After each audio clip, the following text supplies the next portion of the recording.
Good morning friends, કેમ છો બધા? મજામાં? 3-4 દિવસનો બ્રેક પડી ગયો છે, કંઈ નહીં, આપણે પાછું કન્ટિન્યુ કરીએ. ચાલો, આપણે છેલ્લે લાસ્ટ સેશનમાં ક્યાં હતા?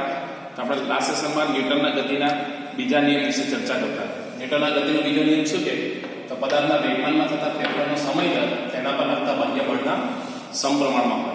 એમ તમને નિયમમાં ખબર પડે નહીં, એટલે આપણે શું કહ્યું તમને કે આપણે આ નિયમમાં આવતા પહેલા કેટલાક શબ્દોને સમજવા પડે. અને એ શબ્દોમાં પહેલો શબ્દ કયો નવો આવ્યો તમારા માટે? વેગમાન.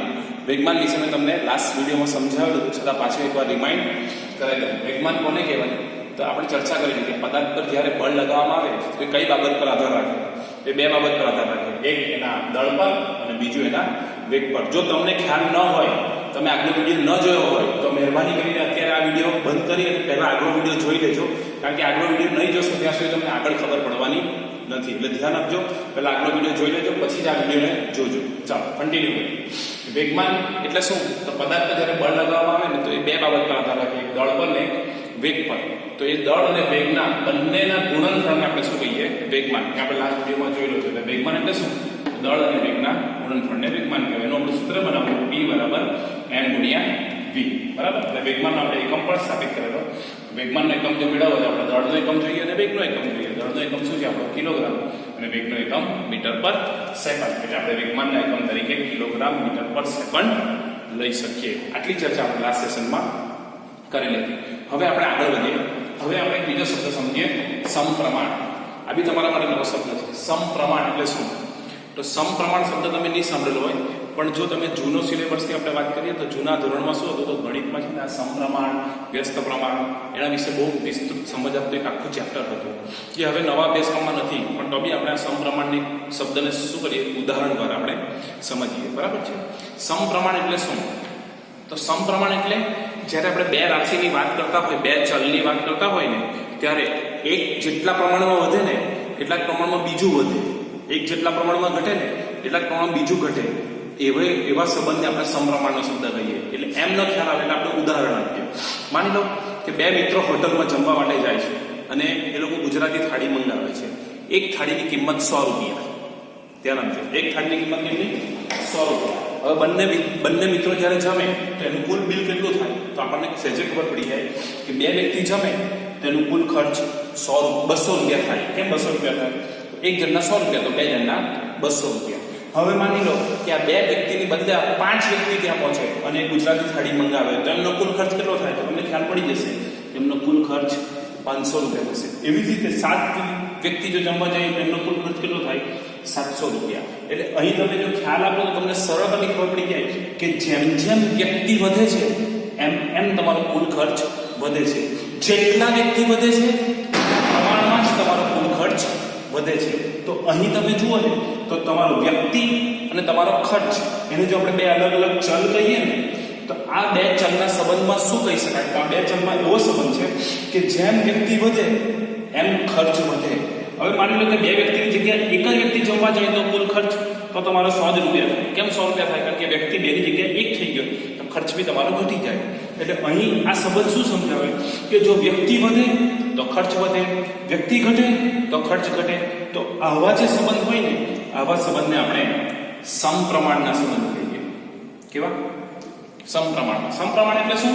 તો એક ચલ વધે તો બીજું ચલ પણ વધે, એક ચલ ઘટે બીજું ચલ પણ ઘટે. આવા સંબંધને આપણે શું કહીએ? સમપ્રમાણ કહીએ. એ જ રીતે વ્યસ્ત પ્રમાણ આવે. અને વ્યસ્ત પ્રમાણની અત્યારે હું ચર્ચા કરતો નથી, કારણ કે ચર્ચા કરવા જઈશું તો આપણો મૂળ જે ટોપિક છે સાઈડ પર રહે.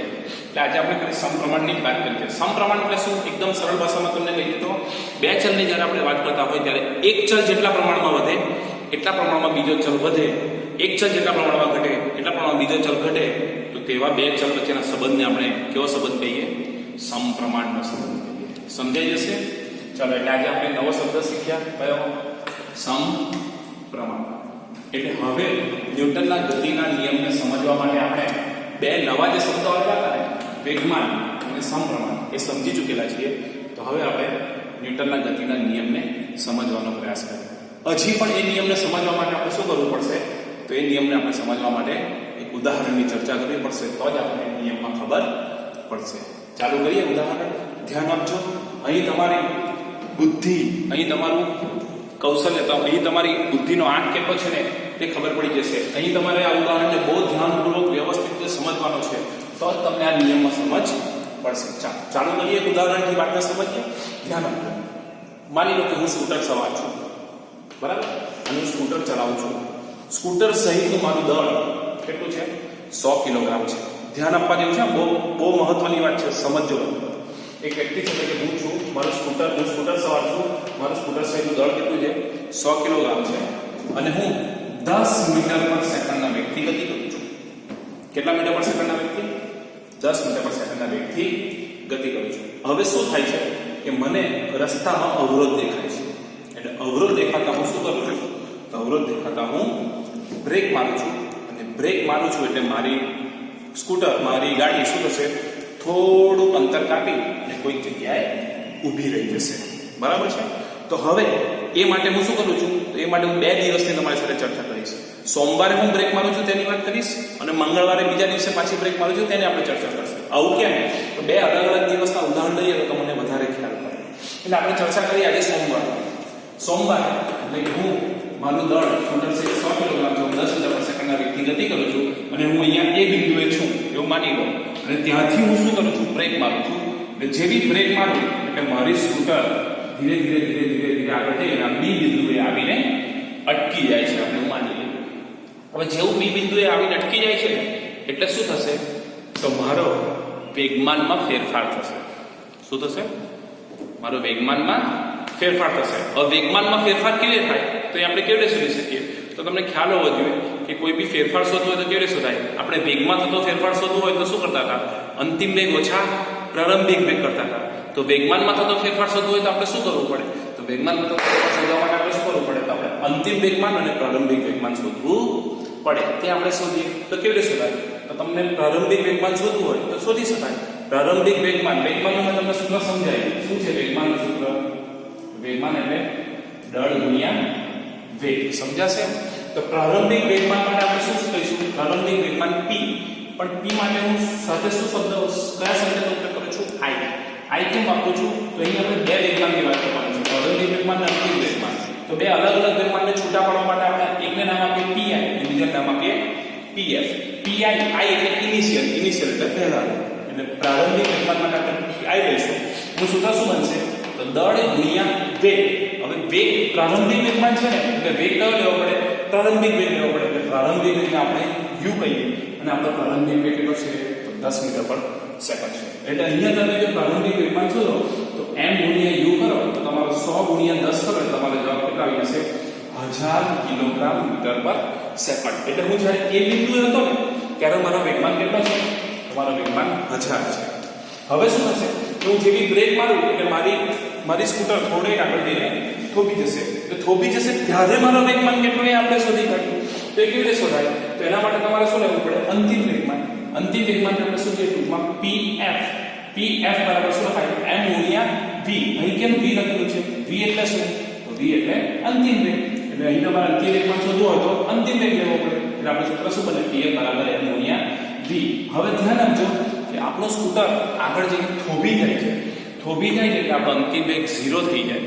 એટલે તમે અહીંયા જે કિંમત મૂકો દળ 100 અને v0 મૂકો તો તમારો જવાબ શું આવે? 0 કિલોગ્રામ મીટર પર સેકન્ડ. કેમ 0 આવી ગયો? કે આપણી ગાડી થોભી ગઈ છે. હવે ગાડી તો થોભી જાય તો પછી વેગ 0 થાય ને, વેગ 0 થાય તો આપણું વેગમાન આવતું નથી. એટલે વેગમાન આપણું 0 થશે. એટલે જો તમે ધ્યાનપૂર્વક સમજો તો પ્રારંભિક વેગમાન મારું 1000 હતું, અંતિમ વેગમાન મારું હવે 0 થયું. તમારા વેગમાનનો ફેરફાર કેટલો થયો? તો વેગમાનનો ફેરફાર શોધવો હોય તો તમે શોધી શકો. અંતિમ વેગમાન ઓછા પ્રારંભિક વેગમાન અંતિમ વેગમાન કેટલું? 0. પ્રારંભિક વેગમાન કેટલો? 1000. તો 0 ઓછા 1000 કરો તો તમારો જવાબ આવશે 1000.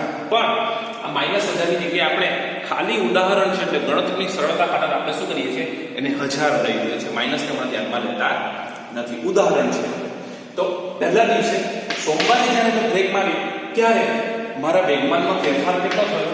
મારા વેગમાનમાં ફેરફાર 1000 થયો કહી શકાય. સમજાશે તમને?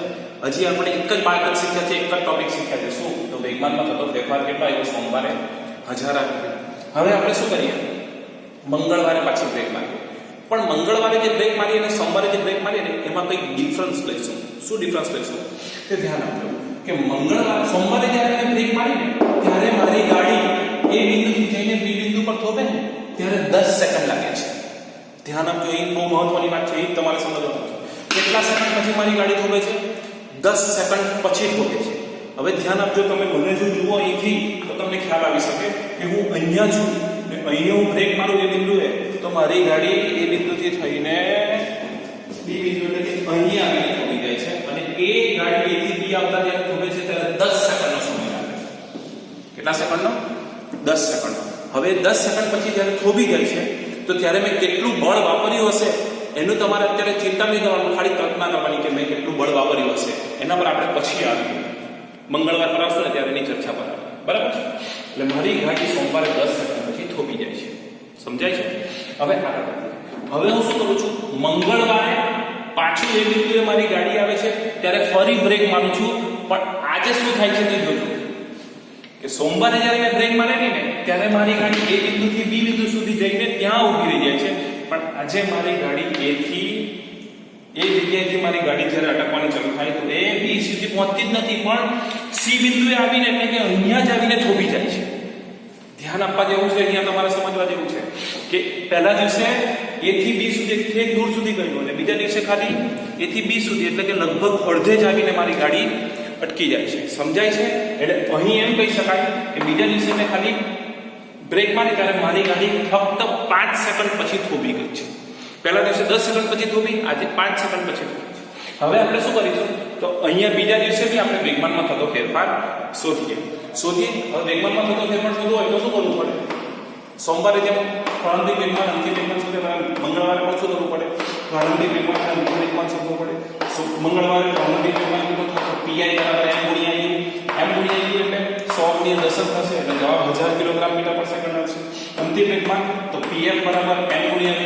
અહીં બી તમારો અંતિમ વેગ 0 થાય એટલે 100 ગુણ્યા 0 કરશો તો જવાબ શું આવશે? 0 કિલોગ્રામ મીટર પર સેકન્ડ. એટલે વેગમાનમાં થતો ફેરફાર શોધશો તો અંતિમ વેગમાન ઓછા પ્રારંભિક વેગમાન એટલે 0 ઓછા 1000 કરશો તમારો જવાબ -1000 આવશે. એટલે ગણતરીની સરળતા ખાતર આપણે 1000 લઈએ. હવે મૂળ વાત જે સમજવાની વાત છે તે અહીંથી ચાલુ થાય છે. ધ્યાન આપજો વિદ્યાર્થીઓ. સોમવારે વેગમાનમાં થતો ફેરફાર કેટલો હતો? 1000. મંગળવારે વેગમાનમાં થતો ફેરફાર કેટલો હતો? 1000. બંને દિવસે વેગમાનમાં થતો ફેરફાર તો 1000 જ હતો. પણ જોવાની વાત એ હતી કે બંને દિવસે જે વેગમાનમાં ફેરફાર થયો ને એના માટે જે સમય લાગેલો ને સમયનો દર એ બંને દિવસે જુદો હતો. પહેલા દિવસે 10 સેકન્ડ પછી થોભી અને બીજા દિવસે 5 સેકન્ડ પછી થોભી. હવે તમે વિચાર કરો, તમારે બુદ્ધિ ચલાવવાની છે, તમારે વિચારવાનું છે કે પહેલા દિવસે 10 સેકન્ડ પછી જો મારી ગાડી થોભી જતી હોય ને બીજા દિવસે 5 સેકન્ડ પછી થોભી જતી હોય તો બંને દિવસ પછી મેં કયા દિવસે બળ વધારે વાપર્યું, કયા દિવસે બળ ઓછું વાપર્યું? તમે વિચાર કરી શકો? હું માની શકું કે તમને ખ્યાલ આવી જ જવો જોઈએ.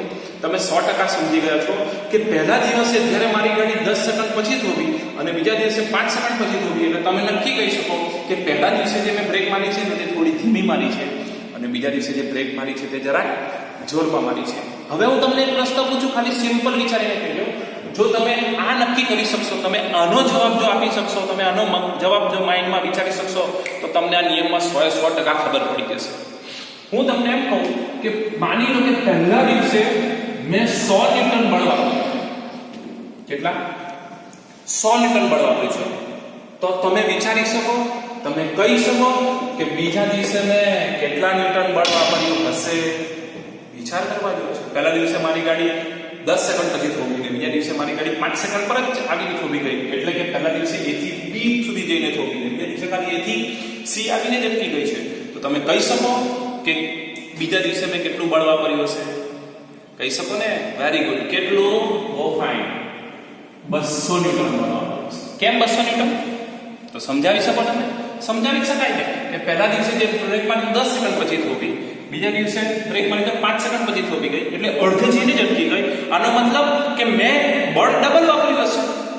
મેં બળ ડબલ વાપર્યું હોય તો જ શું થાય? મારી ગાડી જલ્દી થોભી જાય. તમને ખ્યાલ આવી ગયો હોવો જોઈએ કે પહેલા દિવસે જો મેં 100 ન્યૂટન બળ વાપર્યું હોય તો બીજા દિવસે મેં એનું ડબલ બળ વાપર્યું હોય એટલે કે 200 ન્યૂટન બળ વાપર્યું હોય એમ કહી શકાય. સમજાશે તમને? હવે આના પરથી સમજવાનું શું છે? જો તમે ધ્યાન આપો ને તો સોમવારે જે મારો વેગમાનમાં થતો ફેરફાર હતો ને, મારો વેગમાનમાં થતો ફેરફાર કેટલો હતો? 1000. પણ એ માટે મને સમય કેટલો લાગતો હતો? એ સમય મને લાગતો હતો 10. તો આ વેગમાનમાં થતો ફેરફાર અને તે માટે લાગતો સમય એનો જો તમે ગુણોત્તર કરો તો તમને જવાબ મળશે કેટલો મળે 100. કેટલો મળે 100. પણ બીજા દિવસે તમે મંગળવારે ચર્ચા કરો ને તો મંગળવારે તમારો વેગમાનમાં થતો ફેરફાર 1000 હતો પણ એ માટે લાગતો સમય કેટલો હતો ખાલી 5 સેકન્ડ હતો. તો બીજા દિવસે તમે વેગમાનમાં થતો ફેરફાર અને તે માટે લાગતો સમય જો ગણશો ને તો તે કેટલો આવશે 200. હવે આના પરથી તમે સમજી શકો કે પહેલા દિવસે સોમવારે વેગમાનમાં થતો ફેરફાર અને તે માટે લાગતો સમય 100 આવતો હોય અને બીજા દિવસે વેગમાનમાં થતો ફેરફાર અને તે માટે લાગતો સમય 200 આવતો હોય તો તમે નક્કી કરી શકો કે પહેલા દિવસે તમે જેટલું બળ વાપર્યું એના કરતાં બીજા દિવસે તમે બળ ડબલ વાપર્યું. સમજાશે? અને અહીં આપણે ગણતરી કરીએ સાબિત થાય છે. એટલે આના પરથી શું કહી શકાય? તો આના પરથી એવું કહી શકાય કે જો વેગમાનમાં થતા ફેરફારનો સમય દર વેગમાનમાં થતા ફેરફારનો સમય દર આ શું છે 100 શું છે તો વેગમાનમાં થતો ફેરફાર તે માટે લાગતો સમય. આ 200 શું છે તો વેગમાનમાં થતો ફેરફાર તે માટે લાગતો સમય. અહીં તમે જુઓ તો વેગમાનમાં થતા ફેરફારનો સમય દર વધે છે તમે કહી શકો કે તમારું બળ પણ વધે છે. એટલે શું કહી શકાય કે તમારું બળ જે છે ને બળ એ વેગમાનમાં થતા ફેરફારના સમય દરના વેગમાનમાં થતા ફેરફારનો સમય દર તેના પર લાગતા બાહ્ય બળના સમપ્રમાણમાં હોય. સમજાય? હવે તમને પાછું મનમાં પ્રશ્ન થશે કે સર આ શાનું ચિહ્ન છે? તો આ ચિહ્ન છે ને એ સમપ્રમાણતાનું ચિહ્ન છે. આપણે પહેલા એને સમજી લઈએ. અહીં આપણે પાછા આવીએ. તમને કહ્યું કે બે વ્યક્તિ જ્યારે હોટલમાં જાય ત્યારે 200 રૂપિયાનો ખર્ચ થાય. 5 વ્યક્તિ જ્યારે હોટલમાં જાય તો 500 રૂપિયા ખર્ચ થાય. તો અહીં આપણે એમ માની લઈએ કે વ્યક્તિઓની સંખ્યાને y કહીએ અને ખર્ચને આપણે x કહીએ તો શું કહી શકાય કે જેટલો y વધે એટલો x વધે. તો એ બંનેનો સંબંધ કેવો છે?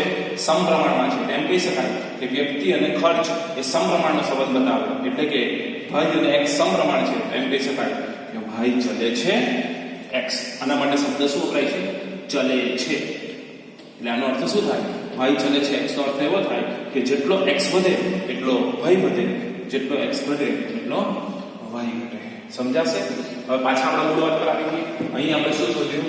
તો આપણે વેગમાનમાં થતો ફેરફાર અને તે માટે લાગતો સમય. એટલે આપણે શું બોલીએ? વેગમાનમાં થતા ફેરફારનો સમય.